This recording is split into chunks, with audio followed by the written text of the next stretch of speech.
पूर्व उद्योग मंत्री बिक्रम ठाकुर ने आज शिमला में प्रेस वार्ता आयोजित करी। उन्होंने प्रेस वार्ता में मुख्यमंत्री सुखविंदर सिंह सुक्खू पर गंभीर आरोप लगाए। उन्होंने कहा कि अगर राज्य सरकार ने विमल नेगी की मौत को समय रहते गंभीरता से लिया होता तो आज प्रदेश में इतना बड़ा मामला उत्पन्न नहीं होता।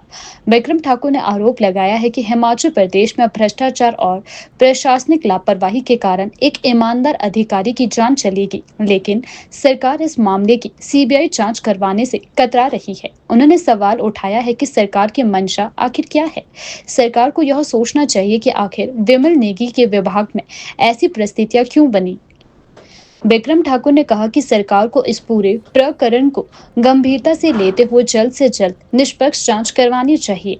उन्होंने यह भी कहा कि यह सिर्फ एक व्यक्ति की मौत नहीं है, बल्कि यह पूरे प्रदेश में प्रशासनिक भ्रष्टाचार और दबाव की कहानी बयां करता है। अगर सरकार ने सुना होता तो विमल नेगी आज जिंदा होते। क्या कारण है कि आज हिमाचल प्रदेश के अंदर इतना बड़ा इंसिडेंट हो गया, उसके बावजूद सरकार सीबीआई से इस सारे विषय को क्यों नहीं लेके जाना चाहती? सरकार की मंशा ऐसी क्यों है?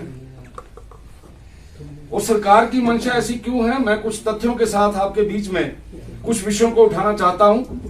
मुझे ऐसा लगता है उन विषयों की गंभीरता को समझते हुए इस प्रदेश के मुख्यमंत्री श्री सुखविंदर सिंह सुक्खू जी को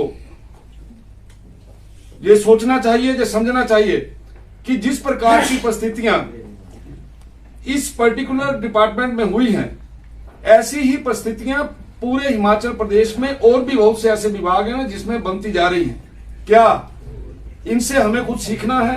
क्या प्रदेश के अंदर जो बाकी विभाग है जहां पे भ्रष्टाचार हो रहा है, अनियमितताएं हो रही हैं, रोज आवाज उठ रही है, क्या हिमाचल प्रदेश की सरकार उन विषयों को गंभीरता से लेगी?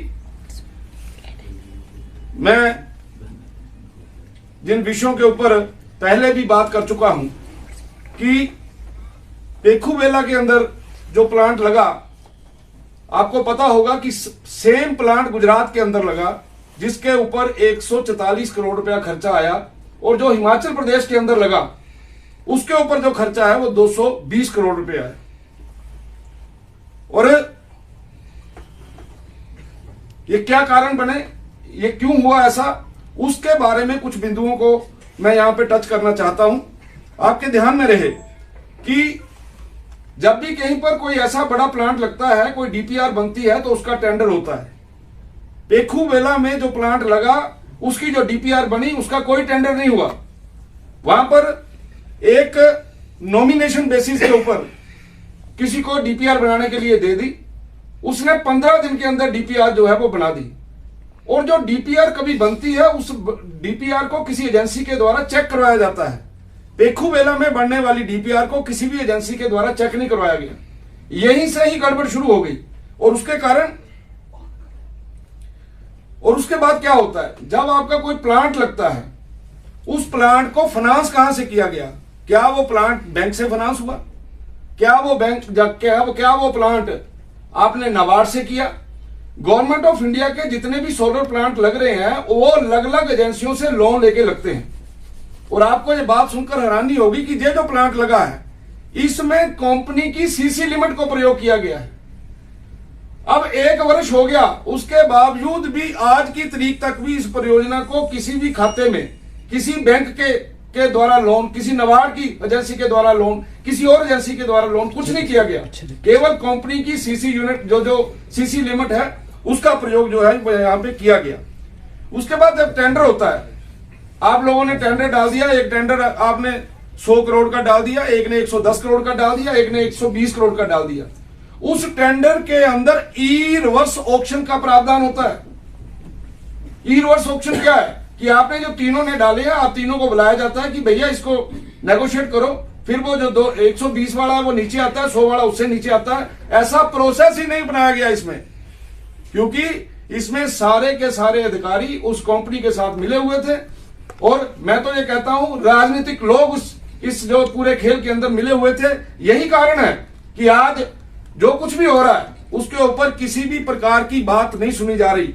अगर भारतीय जनता पार्टी ने इस विषय को उठाया है तो इसको एक राजनीतिक मांग कह के जो है वो कह दिया कि ये राजनीतिक मांग है, इसके कारण से इससे पल्ला जो है वो झाड़ा जा रहा है। इसके अलावा